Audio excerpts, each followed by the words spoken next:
Hello and welcome. So let's build another crypto trading bot using the Binance API.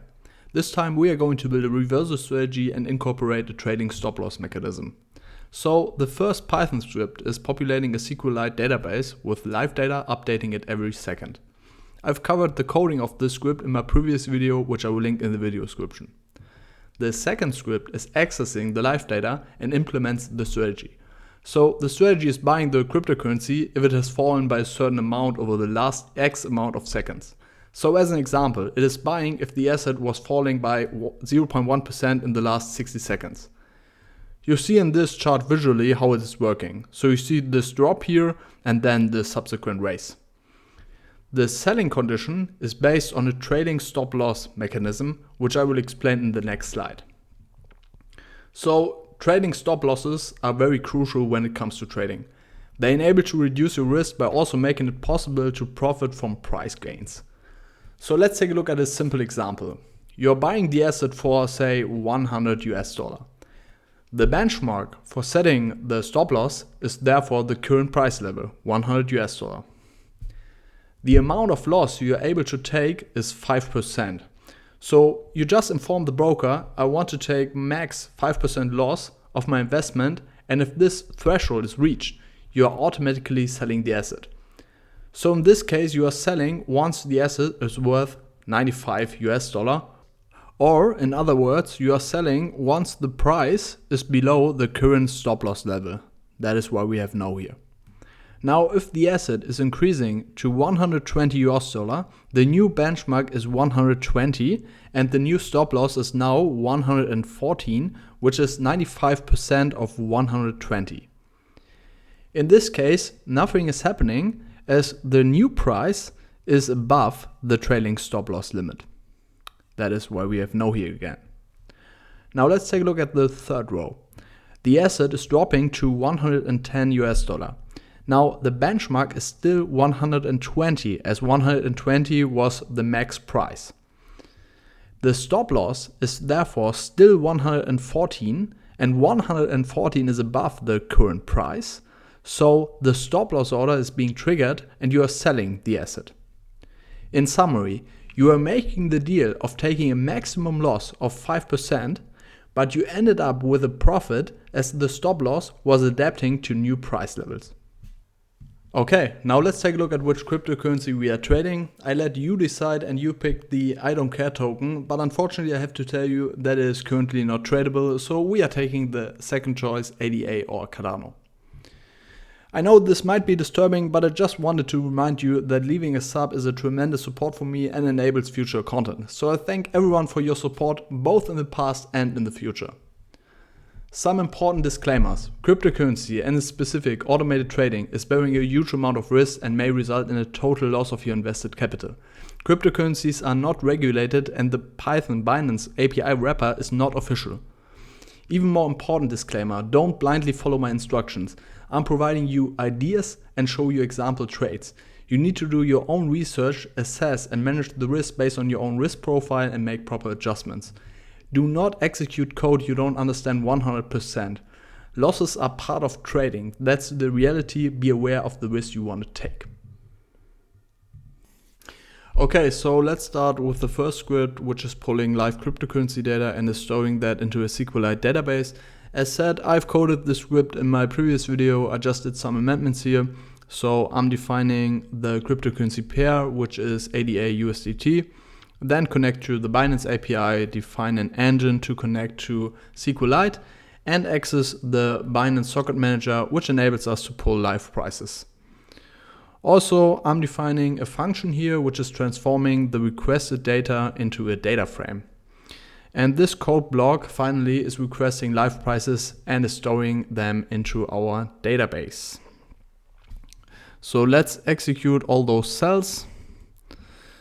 By the way, this is containing my API key and my API secret key. And you will see now we are getting every second a new entry here, which is containing the live price of Cardano or ADA. Okay, now we have a live data stream, right? And now we want to trade or define our trading strategy. So therefore we are opening up a new notebook here, or a second script. Just zooming a bit in here. So I hope you can see that properly. Yeah, let's call that strategy, reversal, trading, stop loss.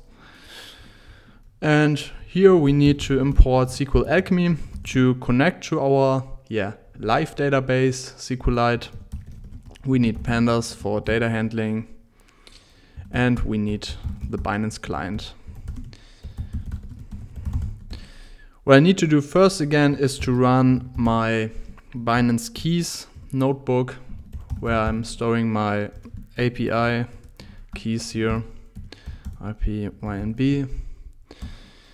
Then again, I'm defining the pair, which is ADA in relation to US dollar Tether. So this is just a stable coin which is representing the US dollar currency. And I'm defining my client as client and provide my API key and my API secret. Then I'm defining the engine, which is using SQL Alchemy, create engine. I'm connecting to SQLite, provide the pair, plus pair, and I'm calling that stream.db. So this is just ADA USDT stream, which is equivalent to the name defined here. So I'm just connecting to this database defined in the live data script. Okay. Now let me show you how I can request live data from this database. I can just define a data frame here by using the read SQL function from pandas. Provide the pair as the argument, which is just the table name, and also the engine. And if I'm printing that out, you will see I'm getting those live prices, right? And always if I'm executing that again, I'm getting new prices here, right? So 122, remember this number. If I'm executing this again, I will get 127 as I got some new data. Okay, so let's take a look at this data. So we could plot the price here and see a pretty good pattern for our strategy, right? So it would have dropped here and then subsequently raised. So we want to trade a pattern like this. So let's build that. But first of all, let me quickly, I think it's better to understand, let me quickly show you how I'm coding the trailing stop loss. I think it's easier to understand if I'm quickly covering it beforehand. So let's take a look at the data frame again. And remember what I just told you. So let's just define a benchmark here. And the benchmark is just the highest price here, right? And Pandas has a pretty handy function for that, which is the cumulative maximum, which is just taking the whole series here and provides us the maximum value. So we can use this function from Pandas, and we have defined our benchmark. So as you see, do we have a good example here? Yeah, we have a good example here. So you see 1.4096 here, right? And the benchmark is this value. And if it's dropping here, you see the benchmark is still this value, right? And then somewhere we have 1.4106 here, and the benchmark is increasing, right? Then we need our trailing stop loss, TSL, which is just taking a certain percentage of this benchmark value, right? So let's take the 95%, which I took in the example. So I'm just taking the benchmark and multiply that with 95%. And now you see I'm getting my stop loss here, right? And I would sell if this price here drops below this value. So this is how I will incorporate that, right? So I hope this was understandable. In case it wasn't, just drop me a comment. Okay, let's get rid of that. And let us define our strategy. So I'm creating a function here, strategy, which is taking the following arguments. The first one, entry, is just the percentage amount the asset has to fall before I'm buying it, right? The second one is the look back period. So this is just going back until something. So for example, if we are taking 60 seconds, this is gonna be 60, and then we are just taking a look at how much the asset was falling in the last 60 seconds. And if it was falling by the amount defined here, then we are buying the asset, okay? We also need the quantity we want to trade, and we are setting the open position to false in the very beginning. This argument will be set to true once we have bought the asset. So let's get some space here because this will take some lines of code here. So first of all, we are defining our buying condition. And therefore I'm defining an endless loop here, which is frequently requesting data from our live database. So I'm just executing this here in an endless loop. So I'm over and over, I'm requesting data from our live database, which is being updated every second, okay?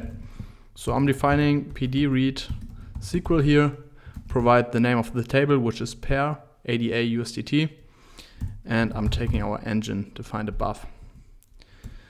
Now I wanna define my look back period, and this is just the last X rows of this data frame df, right? So I can take the ilog function and just provide the look back argument, and I'm just telling pandas, okay, give me all of the last 60 seconds. So this is just, if this would be 60, I would get back a series here or a data frame which is only taking the last 60 entries here, okay?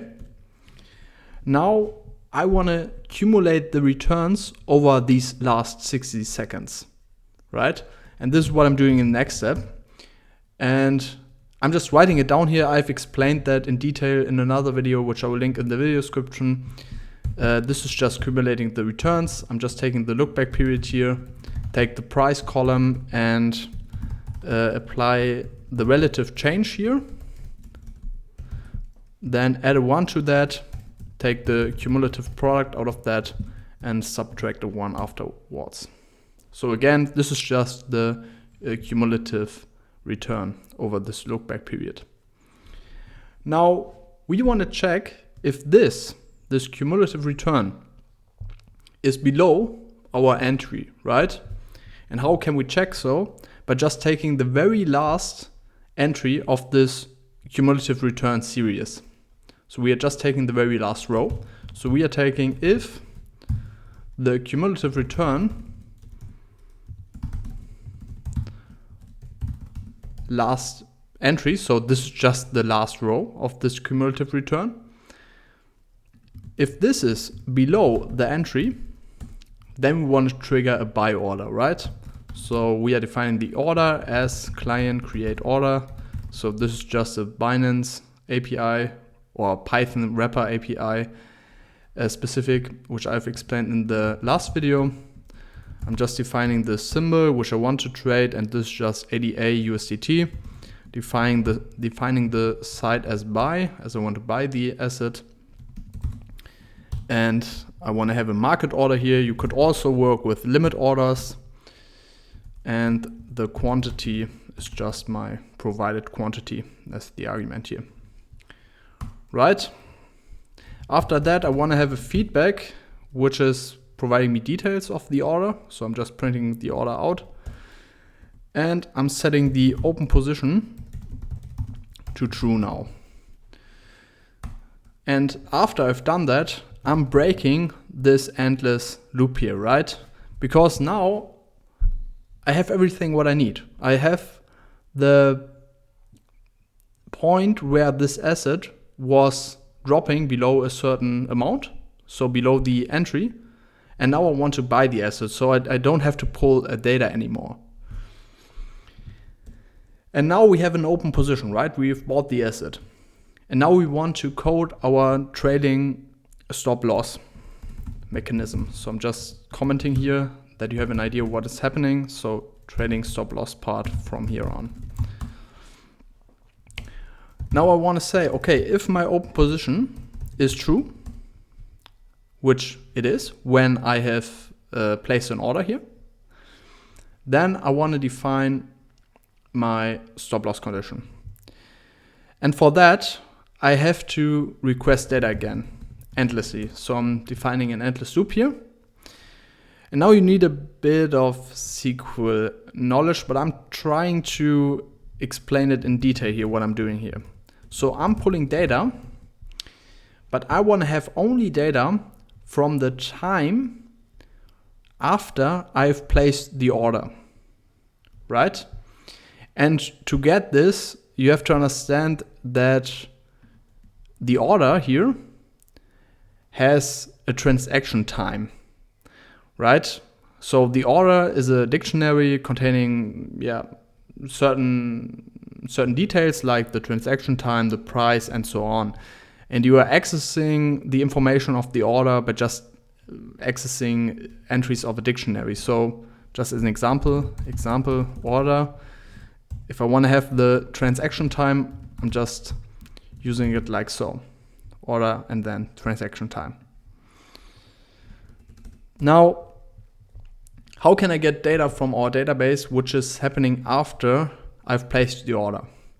I'm using an F string here and take select all columns from, and then I have to provide the table name, which is just ADA USDT, right? So I can just use pair here. Now I'm taking where, and now I'm getting in the next line so that you have a better overview here. So by the way, this is just getting into the next line. So there's nothing special about this syntax. So where, and then time. So this is the column name containing the time, where time is larger or equal to. And now I'm using PD to datetime, take the order and then the transaction time, provide units as milliseconds, as this transaction time is a Unix timestamp. I've explained that in my last video. And the F string here, and provide the engine. Okay, so again, what am I doing here? So I'm pulling all columns from the table ADA USDT, where the time is larger or equal to the time I've placed the order, right? Now, I'm just doing the same as I did above here, but just defining my benchmark as the price and then the cumulative maximum. My trailing stop loss, TSL, is the benchmark. And then, I took 95%, right? But I want to make it more dynamic, otherwise the trades wouldn't be executed at least in the next seconds, where I just want to show you how this is working. So of course, if you are doing it on your own, you have to decide which stop loss you are taking, right? This is one of the hardest decisions here, but I'm just taking a very small one here, right? So I'm taking 0.5% loss here. which has a lot of disadvantages because it is being triggered very fast and you will highly probably end up with a loss. So I recommend to set this to like 99%, 98%, something like that. But you have to decide it on your own, right? So this is not an advice how to do it. Okay, now we have that. And now we want to have if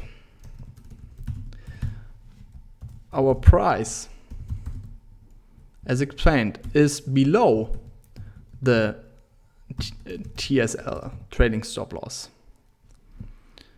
And we are again taking, not again, but now we are taking the first valid entry. So we are, as soon as this is happening, I want to place my selling order, right? So I'm taking the create order again, provide the pair. I'm taking the sell side here, take a market order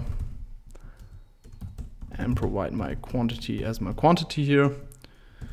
And after that, I want to have feedback of my selling order. And after that, I want to break it. Okay. So let's get rid of all those empty lines here. Okay. So that's already it. So let's execute that. And now let's actually place some trades. So how much is Cardano worth right now, roughly?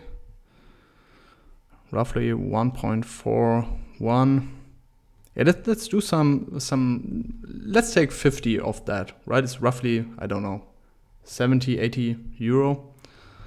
So let's trade it. By the way, this is real money to make it a bit more, I don't know, engaging. So let's take the entry at, let's say 0.15 drop. So 0.15%. So I'm taking 0.0015 here, taking it in the last 60 seconds and buy 50 here. So let's execute that. And this can take a lot of time, or this is happening really fast, which is dependent on the parameters you're passing here, right? So this should be understandable. So let's say you only want to have very high drops, then you have to define this amount here a bit higher, right? Like that. So the buying order is already triggered here, right? Because it's just a very slight drop here. I actually did cut here because the execution of the selling order was just taking so long, and I want to explain you why that is. So I'm pulling the chart of ADA USDT here. So we bought somewhere around here, right? And you see, so we bought somewhere around here, and you see there are some drops here, right? But not enough drop to trigger our trailing stop loss order. And then you see we are always getting a new limit here, but not enough drop to trigger the new limit. Okay, so a new cut here, so our stop loss order was being triggered. So why was this taking so long? By the way, just in case you are skeptical, like you just cut this video, you will always see the transaction timestamp here where this trade was being placed. But why did it take so long? So if you're taking a look at this chart here, you see that the cryptocurrency was just rising, and was not getting enough correction so that the stop loss order was being triggered, even though I set a 0.5% limit. And then you see the chart was rising and not getting enough correction here. And then finally here, it was enough correction that our stop loss order was triggered here. And you see it was a really good trade. We have a selling price of 1.44. We bought for 1.41. It was a nice trade, but please don't take this as a realistic trade. So this was working out really well. but it's not a common trade, but it shows nicely how this trailing stop loss order can work out, right? I thank you very much for watching. If you enjoyed this video, please leave a like and subscribe to the channel if you want more content like this. Thank you very much in advance, and I'm looking forward to seeing the upcoming videos. Bye bye.